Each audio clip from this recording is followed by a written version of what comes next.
దివ్య ప్రియతమని కృపా విశేషం వలన గాడ్ స్పీక్స్ అనే మహాగ్రంథాన్ని చదువుకుంటూ ఉన్నాం. దైవీ చైతన్య స్థితుల సంగ్రహము అనే చాప్టర్ నిన్న ప్రారంభించాం, మధ్యలో ఉన్నాం. నిన్న ఎక్కడున్నామో ఒక్కసారి గుర్తు చేసుకొని ఈరోజు విషయంలోకి వెళదాం.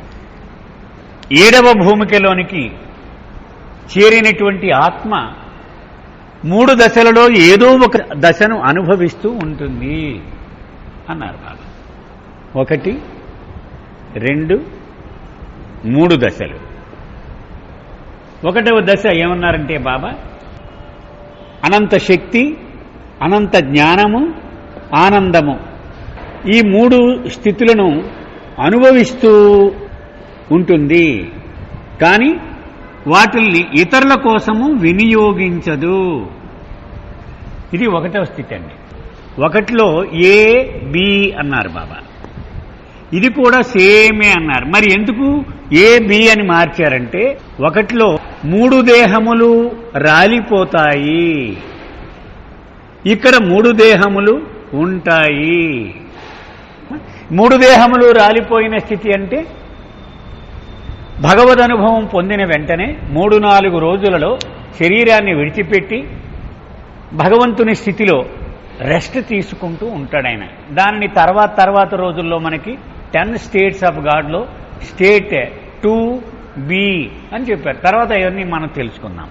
ఆ స్థితిలో దేహాలన్నీ రాలిపోయి అక్కడికి వెళ్ళి రెస్ట్ తీసుకుంటాడు. ఇక 1లో బి ఏమన్నారు బాబా, ఈ దేహాలు ఉంటాయట అతనికి, కానీ ఇదే స్థితిని అనుభవిస్తూ ఉంటాడు. ఇతన్ని మజూబ్ అంటాం మనం. బాబా కలిసిన కొంతమంది మస్తులు, ఉదాహరణకు చాచా మస్త్, అతను మజూబ్ అంటే భగవంతుడే అతను, కానీ మానవ శరీరం వేసుకొని తిరుగుతూ ఉంటాడు. అతనికి ఆ శరీరం ఉన్నట్టు తెలియదు.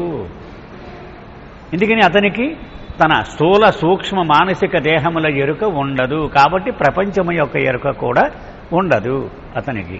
ఆ కారణంగా తనకున్నటువంటి లక్షణత్రయం, అనంత శక్తి, అనంత జ్ఞానము, అనంత ఆనందాన్ని తనే అనుభవించగలడు, కానీ ఇతరుల మేలు కొరకు వినియోగించలేడు. ఇది బాబా చెప్పినది. ఇక 2వ స్థితి, ఈ స్థితిలో సేమ్ దేహాలుంటాయి ఇతనికి, ఇతను కూడా దేహాలుంటాయి, లక్షణత్రయము అనుభవిస్తూ ఉంటాడు.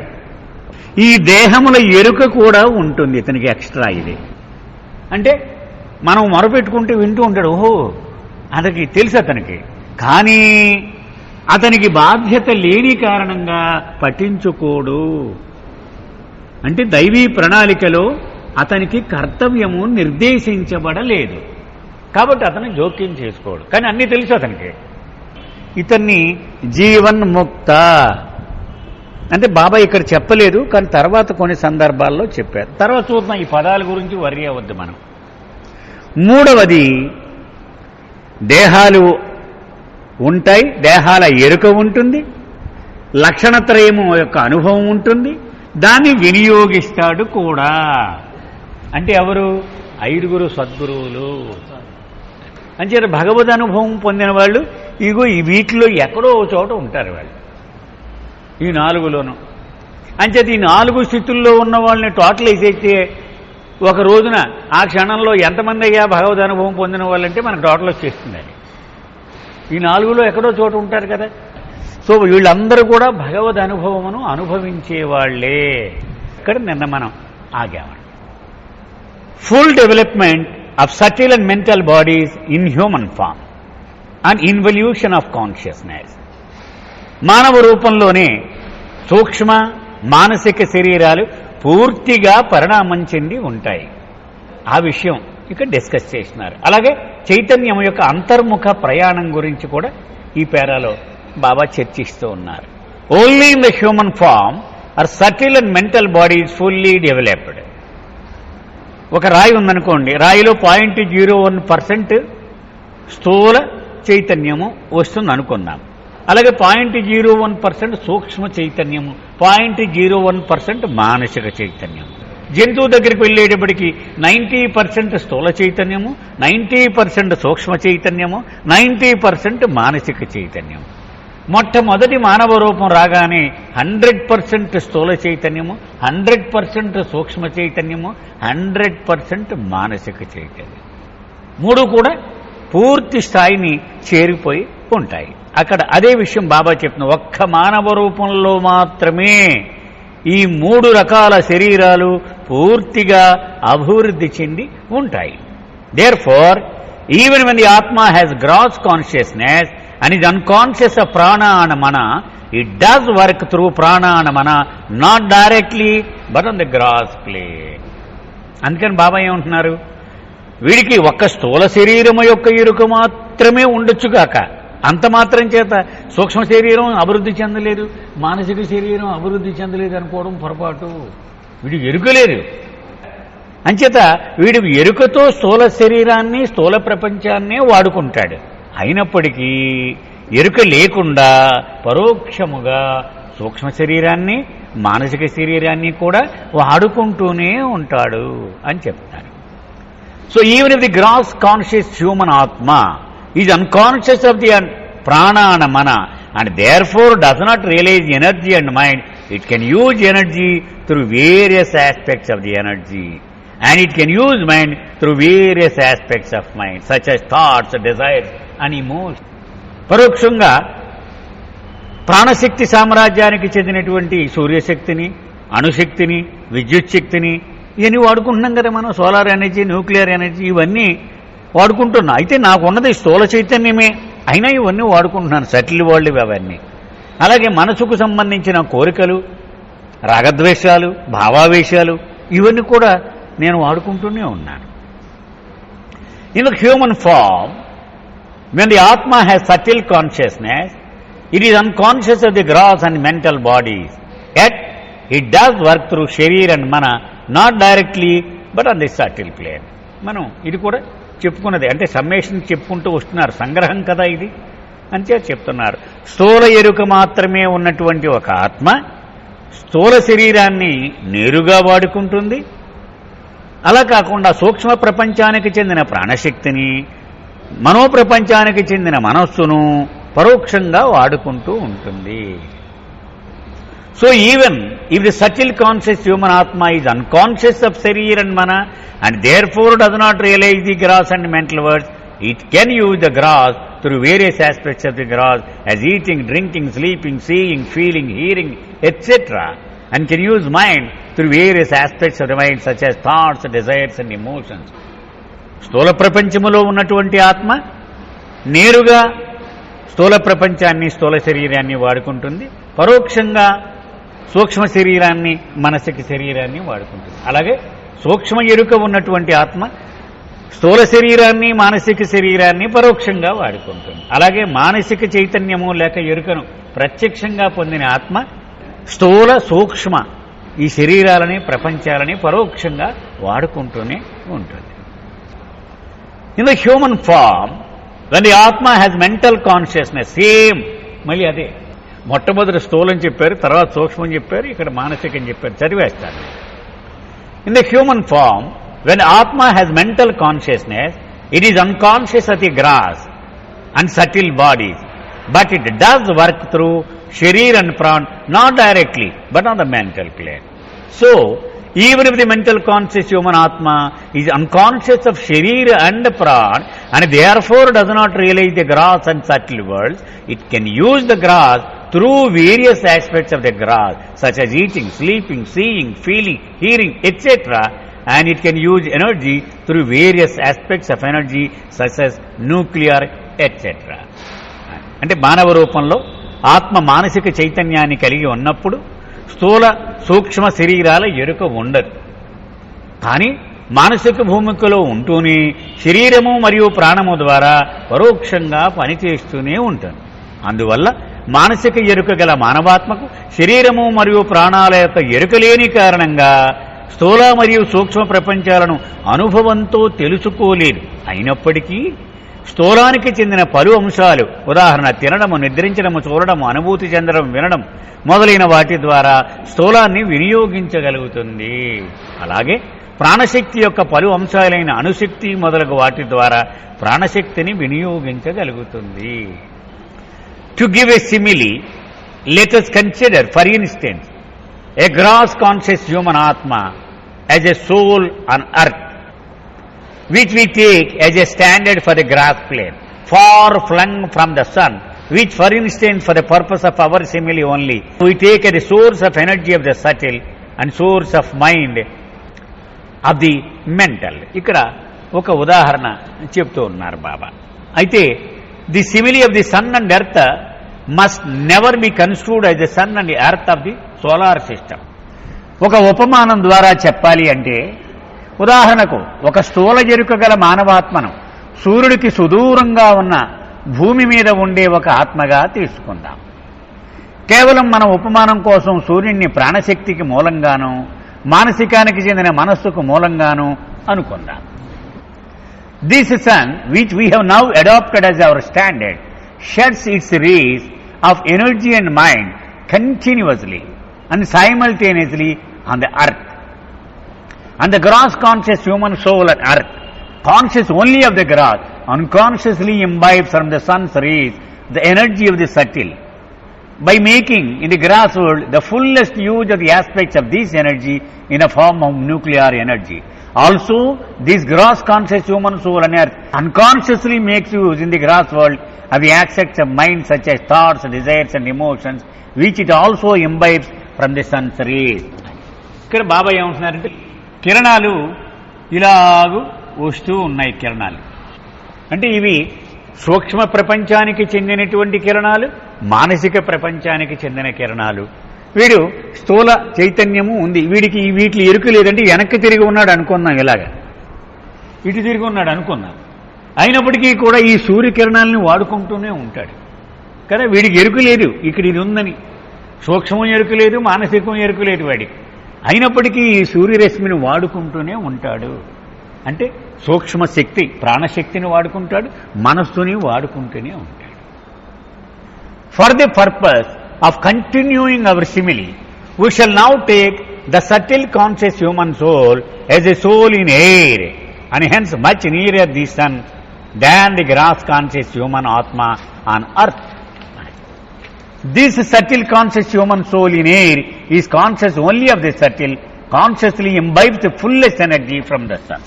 మరికొంత వివరణ ఇచ్చి చెప్తున్నారు బాబా. ఇక్కడ సటిల్ అనుకోమంటున్నారు, అంటే సూర్యుడికి ఆల్మోస్ట్ దగ్గరగానే ఉంది. సూక్ష్మం అనుకోమన్నారు. వీడికి తీవ్రంగా సూర్యుడి కిరణాలు తగులుతూ ఉంటాయి వీడికంటే కూడా. అంటే వీడికి 20% తగిలితే వీడికి ఒక 40% ఈ రేసు తగులుతూ ఉంటాయి. అంటే దీని అర్థం ఏంటంటే, మానసిక ప్రపంచాన్ని వాడుకోవడంలో స్థూల చైతన్యము కలిగినటువంటి ఆత్మ కంటే సూక్ష్మ చైతన్యము కలిగిన ఆత్మకు ఎక్కువ అవకాశం. వీడి దగ్గరగా ఉంటాడు కాబట్టి, వీడు చాలా దూరంగా ఉన్నాడు కదా. అది ఇక్కడ బాబా చెప్తున్నారు.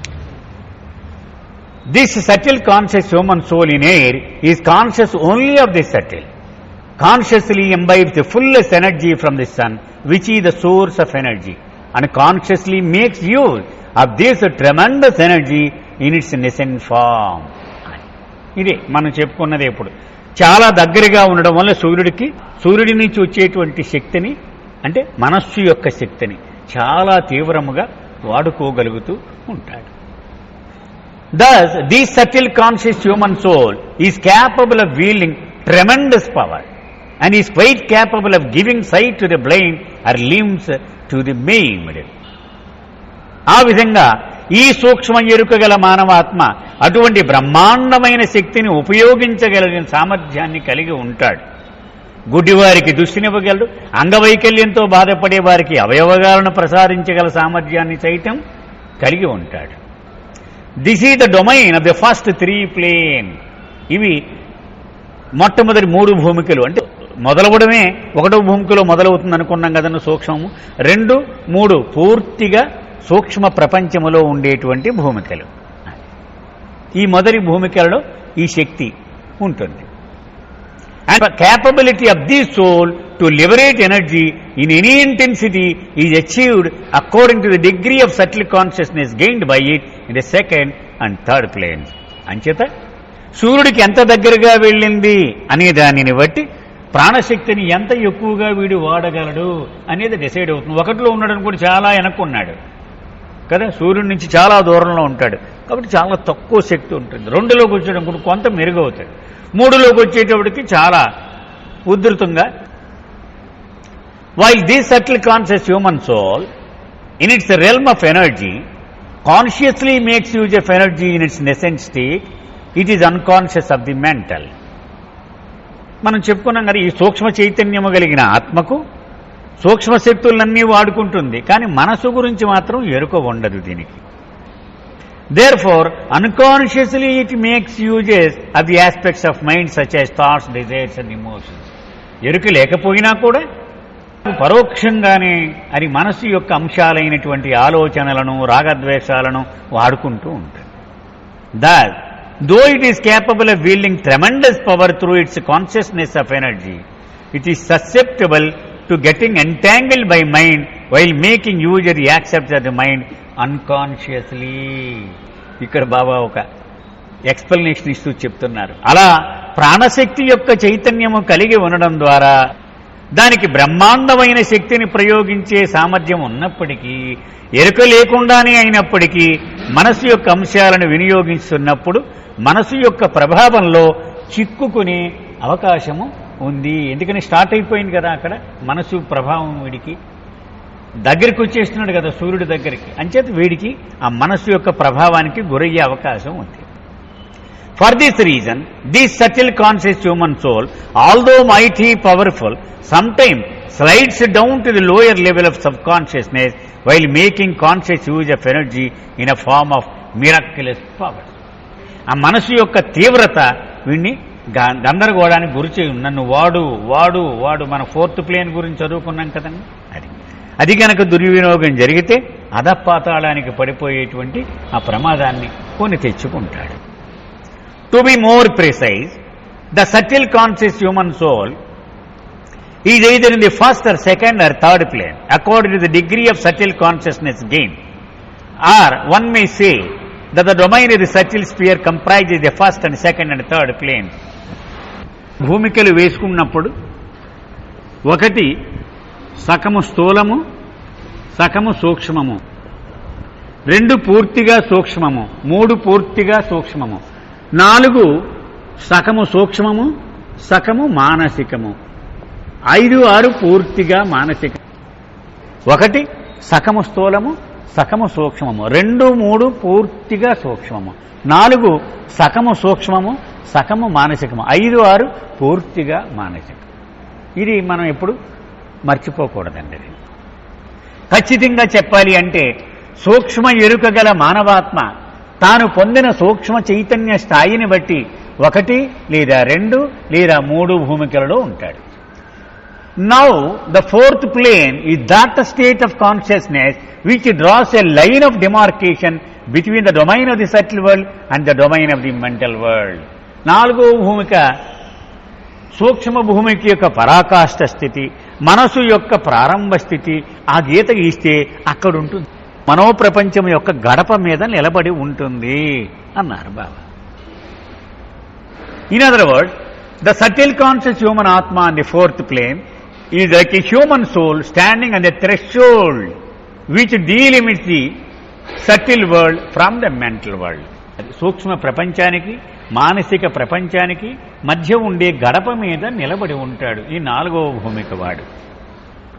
Therefore, the subtle conscious human soul at the stage of consciousness of the fourth plane is fully conscious at the first, second, third plane and experiences in full the subtle world. కాబట్టి వీడు 1 దాటేశాడు, 2 దాటేశాడు, 3 దాటేశాడు, ఫుల్గా సూక్ష్మ ప్రపంచానికి చెందిన ప్రాణశక్తిని వశం చేసుకుని ఉన్నాడు.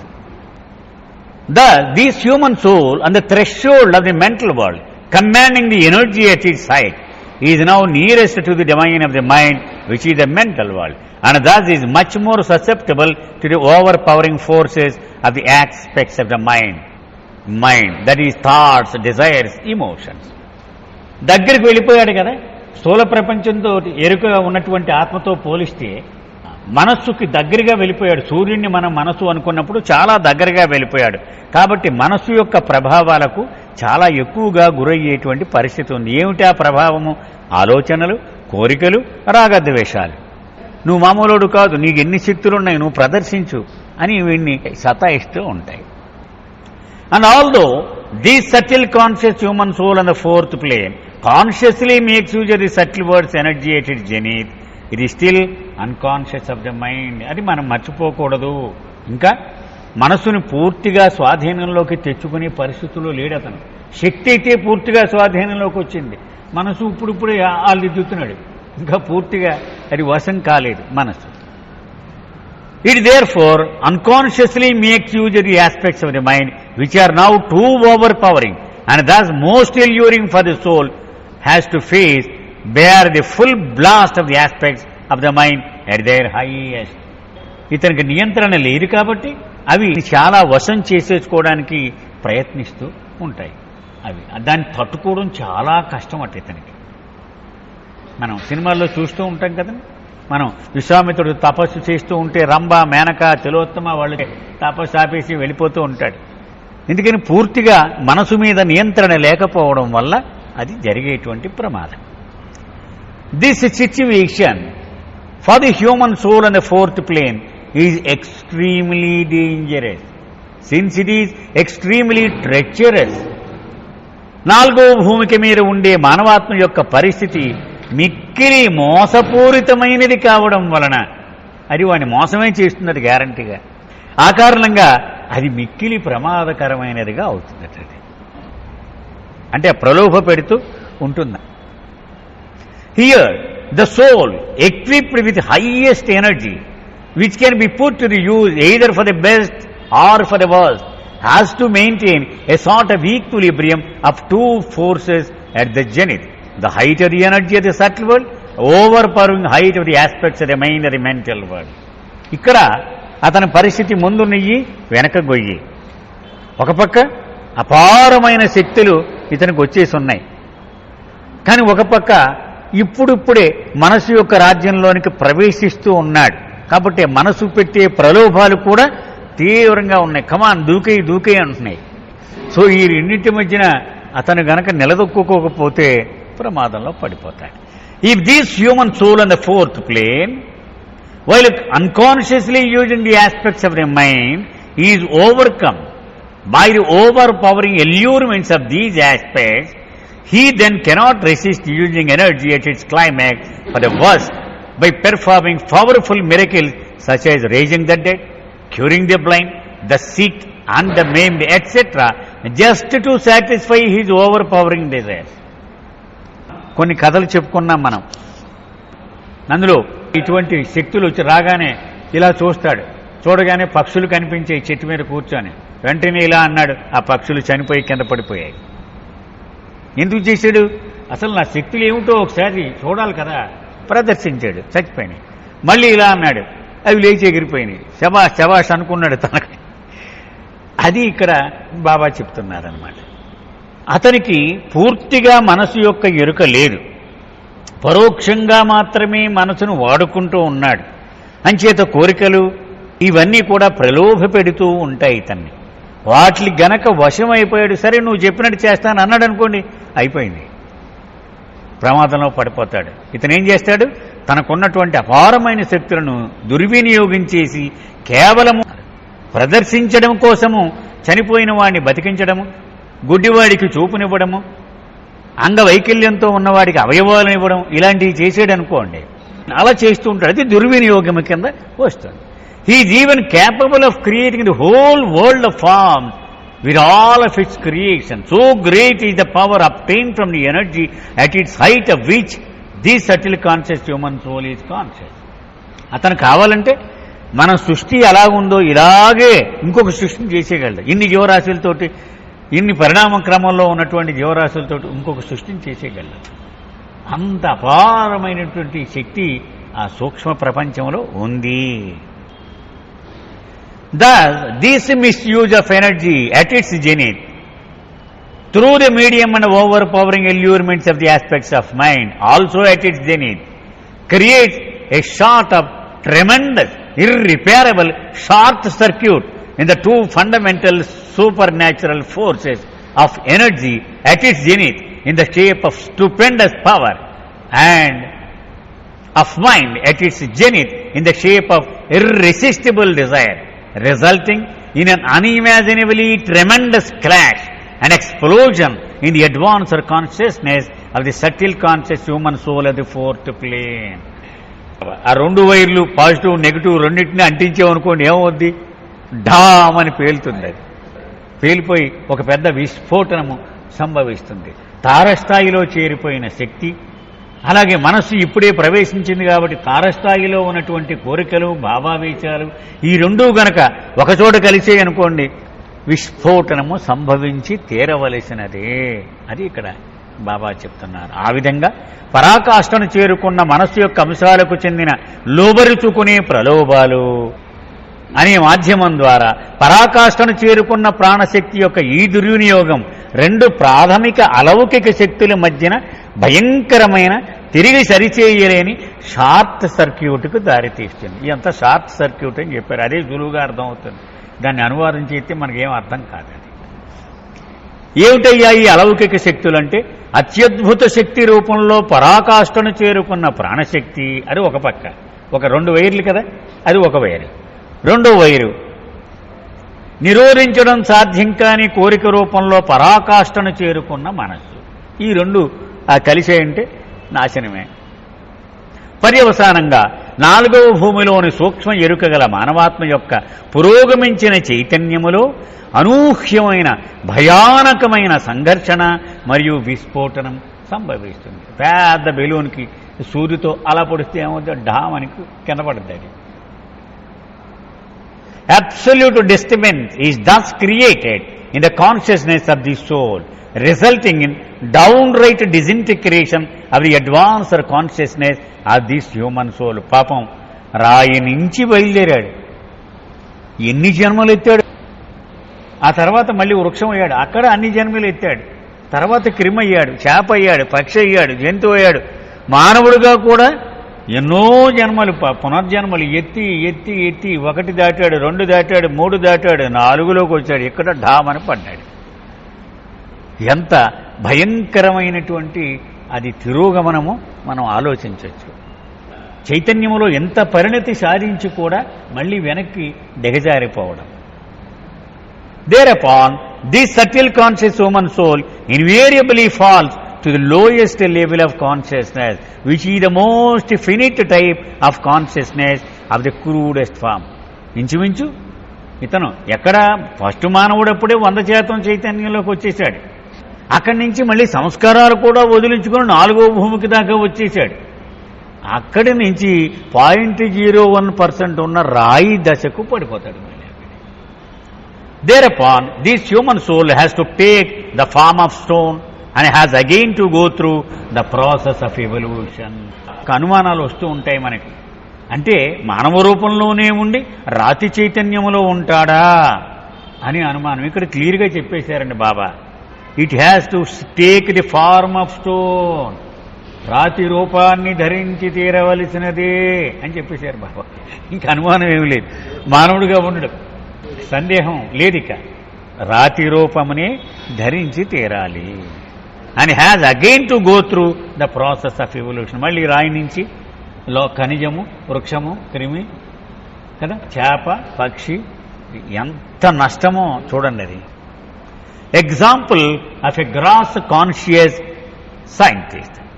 దీని ఒక ఉదాహరణ ద్వారా బాబా చెప్తున్నారు. అంటే ఎంత అపారమైన నష్టం జరుగుతుంది చైతన్యం విషయంలో అనేటువంటిది మనకు చెప్తున్నారు ఇక్కడ. ఒక స్థూల చైతన్యము గల ఒక శాస్త్రవేత్త అతని ఉదాహరణను తీసుకుని చెప్తున్నారు బాబా.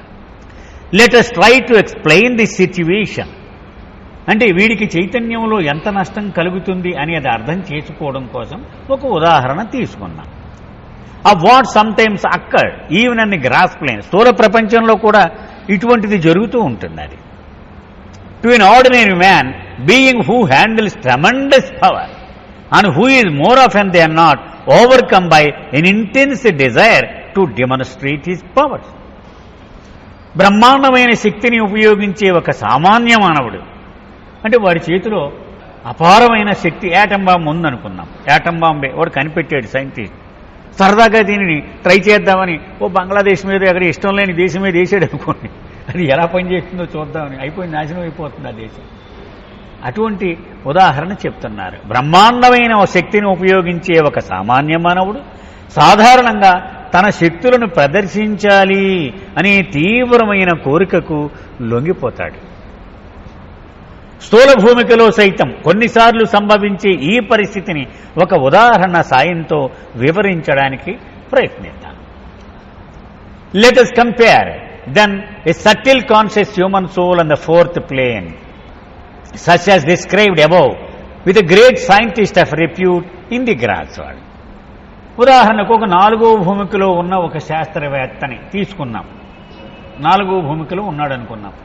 కానీ అతను స్థూల ప్రపంచంలోనే శాస్త్రవేత్తగా ఉంటాడు. కానీ అతని చైతన్యం మాత్రము సూక్ష్మ చైతన్యం. అంతేకాదు వీళ్ళందరూ స్థూల ప్రపంచంలో స్థూల దేహం వేసుకునే తిరుగుతూ ఉంటారు. వీళ్ళంతా వాడి చైతన్య స్థాయి మాత్రం అక్కడ ఉంటుంది. చాలా పేరు ప్రఖ్యాతులు పొందినటువంటి శాస్త్రవేత్త. అతనితోటి మనం పోలుతాం. The latter, being fully conscious of the grass plane, by sheer dint of effort and much investigation in the fields of science of energies, fully realizes the possibility of releasing tremendous energy through certain experiments. ఆ శాస్త్రవేత్తకు స్థూల భూమిక యొక్క ఎరుక పూర్తిగా ఉండడం వలన అంటే దాటేశాడు కదా దాన్ని, కేవలం తన ప్రయత్నం చేత శక్తి శాస్త్ర రంగాలలో తీవ్రమైన పరిశోధనలు చేసి కొన్ని ప్రయోగాల ద్వారా బ్రహ్మాండమైన ప్రాణశక్తిని ఎలా విడుదల చేయవచ్చో పూర్తిగా తెలుసుకుని ఉంటాడు. అతనికి ఏదో ఈ 2 కెమికల్స్ కలిపితే ఇలా పేల్చొచ్చు, ఇది కలిపితే ఇంకోటి చేయొచ్చు అన్ని తెలుసు అతనికి అన్నీ కూడా. These scientists, we will assume for the purpose of our illustration, gradually become fully conscious of the tremendous energy that has come within his reach and which will ultimately come under his complete control. మన ఉదాహరణ కొనసాగిస్తూ ఈ శాస్త్రవేత్తకు క్రమంగా తన అందుబాటులోకి వచ్చిన ఇంకా చివరకు తన పూర్తి అధీనంలోకి రాబోయే బ్రహ్మాండమైన ప్రాణశక్తి గురించిన ఎరుక పూర్తిగా కలిగేసింది అనుకుందాం. అంటే యాటం బాంబు తయారు చేసాడు అనుకుందాం. He then desires intensely to make use of it. దీన్ని వాడాలి, తయారు చేసేసాడు. కానీ సరదాగా మన దీపావళిలాగా పేల్చి చూపెట్టలేం కదా మనం, అది పేలిస్తే సర్వనాశనం అయిపోతుంది. కానీ ఇతనికి అది పేరు ప్రఖ్యాతులు సంపాదించాలంటే మరి ఎక్కడో చోట పేల్చాలి. మనం చూడండి వాజ్పేయి గారి టైంలో అబ్దుల్ కలాం గారు ఇద్దరు కలిసి దాన్ని పోఖ్రాన్ అనేటువంటి ఒక ఎడారి ప్రాంతంలోకి వెళ్ళి అక్కడ భూగర్భంలో పేల్చారు దాన్ని. సరే గవర్నమెంట్ కాబట్టి అన్ని అనుమతులు ఇచ్చింది కాబట్టి వాళ్ళు అలాగా ప్రయత్నం చేశారు వాళ్ళు. కానీ ఒక మామూలు శాస్త్రవేత్త అలా చేయలేడు కదా అని. కానీ ఆ కోరిక తీవ్రంగా అతను కలిగింది. ఎలాగైనా దీన్ని ప్రదర్శించాలి, ఆ శక్తిని వినియోగించి ప్రదర్శించాలి.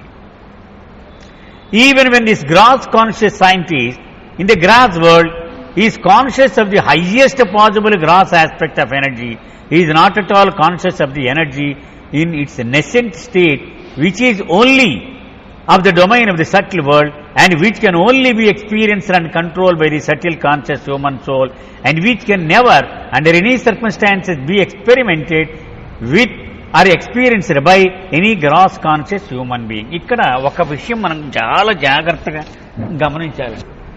ఈ సైంటిస్ట్ ఉన్నాడు, ఇతను స్థూల ఎరుక మాత్రమే ఉన్నది. కానీ అతని చేతిలో సూక్ష్మ ప్రపంచం యొక్క ప్రాణశక్తి అతనికి పరోక్షముగా వచ్చి చేరింది. ఇతను స్థూల ఎరుక కలిగినటువంటి భౌతిక ప్రపంచములో ఉన్నటువంటి శాస్త్రవేత్త. కానీ అతనికి ఇది బాంబు అంటే అణుశక్తి అనుకుందాం. సూక్ష్మ ప్రపంచానికి చెందిన ప్రాణ శక్తి రాజ్యానికి చెందిన శక్తి ఇది పరోక్షముగా ఇతనికి సంక్రమించింది. ఇతను ప్రాణశక్తి రాజ్యములోనికి వచ్చినప్పుడు మాత్రమే, సూక్ష్మ ఎరుకలోనికి వచ్చినప్పుడు మాత్రమే దీని మీద పూర్తి నియంత్రణ ఉంటుంది. అప్పటి వరకు స్థూలము గురించి ఇతనికి తెలుసు కానీ సూక్ష్మము గురించి తెలియదు. ఆ విషయం అన్నమాట ఇక్కడ బాబా చెప్తున్న విషయం. స్థూల ప్రపంచానికి చెందిన ఈ స్థూల ఎరుక గల శాస్త్రవేత్తకు ప్రాణశక్తి యొక్క అత్యంత ఉన్నత అవకాశం గల స్థూల అంశం గురించిన ఎరుక ఉన్నప్పటికీ సూక్ష్మ ప్రపంచ పరిధిలో మాత్రమే ఉండే ప్రాణశక్తి యొక్క నవజాత రూపం గురించిన ఎరుక ఏమాత్రము అతనికి ఉండదు. ఇంత కూడా అతనికి ఉండదు. సూక్ష్మ ఎరుక గల మానవాత్మ మాత్రమే ప్రాణశక్తి యొక్క ఈ నవజాత రూపాన్ని అనుభవించగలడు మరియు నియంత్రించగలడు. వాడికి సూక్ష్మ ఎరుక ఉన్నప్పుడే దాన్ని నియంత్రించగలుగుతాడు. ఎటువంటి పరిస్థితుల్లోనూ స్థూల ఎరుక గల మానవాత్మ దీని గురించిన ప్రయోగాలు చెయ్యలేడు, దీనిని అనుభవించలేడు. ఇది వాడికి చేతిలో లేనటువంటి విషయం. Therefore, when these gross conscious scientists in the grass world and earth is conscious of the highest possible aspects of nuclear energy, అంటే పరోక్షంగానే, he is actually fully conscious of only one of the highest gross aspects of energy at the domain of the subtle world. అంచేత ఇతనికి సూక్ష్మ ప్రపంచానికి చెందిన ప్రాణశక్తి యొక్క ఒక అంశమైన అణుశక్తి అది ఇతని చేతిలోకి వచ్చింది. ఇతనికి మనం ఇందాక చెప్పుకున్నాం కదా, పరోక్షంగా ఆ శక్తిని ఇతను వినియోగించుకోగలడు. అలాగే ఇతనికి వచ్చింది అది. And when this scientist who is conscious of one of the highest gross aspects of energy which is now entirely under his control, ఇతని అధీనంలోకి వచ్చింది అది, is overpowered by an intense desire. పరోక్షంగా మనసు కూడా వీడి బుర్రలోకి ప్రవేశించింది. ఇది వాడే నువ్వు నీ శక్తి సామర్థ్యాలు ప్రపంచానికి చాటి చెప్పు. To use it, damn the scientist whole career hangs in the balance and it is thus very often at stake. ఇది వాడేసాడంటే ఏదో దేశాన్ని కొట్టేయాలి, కొట్టేసాడంటే వీడిని అరెస్ట్ చేసి పడేస్తాడు. మొత్తం ఇతని ఉనికి ప్రమాదంలో పడిపోయేంత పరిస్థితి వస్తుంది. దాన్ని తట్టుకోగలిగితే అదృష్టవంతుడు, తట్టుకోలేకపోతే ఆ ప్రలోభానికి వశమైపోతాడు. పాకిస్తాన్లో ఇదే జరిగిందండి. అబ్దుల్ కలాంతో పాటే అక్కడ పాకిస్తాన్లో ఒక శాస్త్రవేత్త యాటమ్ బాంబ్ తయారు చేసి దాన్ని ఇంకొక దేశానికి అమ్మేసుకున్నాడు, అరెస్ట్ అయ్యాడు. ఇది మనసు చాలా ప్రలోభ పెడుతూ ఉంటుందన్నమాట. ఇంత అపారమైనటువంటి శక్తి మన చేతుల్లోకి రాగానే దీన్ని స్వార్థానికి ఉపయోగించుకోకపోతే ఎలాగా అని అది మనసుకి వశమైపోతూ ఉంటాడు. It is at this juncture of conflicting thoughts which on the one hand provoke the scientist to demonstrate his powers and on the other hand soothe him to become reticent, that the scientist has to be extremely careful to maintain an equilibrium, that is balancing the tremendous aspects of energy at his disposal. ఆ శాస్త్రవేత్త పరిస్థితి ఎలా ఉంటుందంటే వాడికి నిద్రాహారాలు ఉండవు, తినేస్తూ ఉంటుంది. ఒక పక్క నుంచి అపారమైన శక్తి సంపద ఉంది, వాడు దీన్ని అని ఇంకొక పక్క, అయ్యో ఈ దేశాన్ని నన్ను ఎంత నమ్మి ఈ స్థితిలో పెట్టింది, ఎన్ని వేల కోట్లు నా మీద వెచ్చించింది, కేవలం దేశం కోసం మాత్రమే దీన్ని వాడాలి, అంతేగాని నా స్వార్థాన్ని నన్ను నేను ప్రదర్శించుకోవడానికి కోసం దీన్ని వాడకూడదు అని ఈ రెండింటి మధ్య శాండ్విచ్ నలుగుతూ ఉంటాడు. ఈ రెండింటి మధ్య it rest with him either to use it for the welfare of the world or to misuse it for its devastating aspects or not to use it at all. అంచేత ఇతనికి 3 ఆప్షన్స్ ఉన్నాయి. ఒకటి, ప్రపంచం లోక కళ్యాణం కోసం అవసరమైనప్పుడు అప్పుడు మాత్రమే దీన్ని వాడడం. 2, తన గొప్ప చెప్పుకోవడం కోసం, వినాశనాన్ని కలిగించడం కోసం దీనిని వాడడం. 3వది, మొత్తం వాడకుండా, మంచికి కానీ చెడుకు కానీ వాడకుండా జాగ్రత్తగా తనను తాను తమాయించుకోవడం. ఈ 3 ఆప్షన్స్ ఇతనికి ఉంటాయి.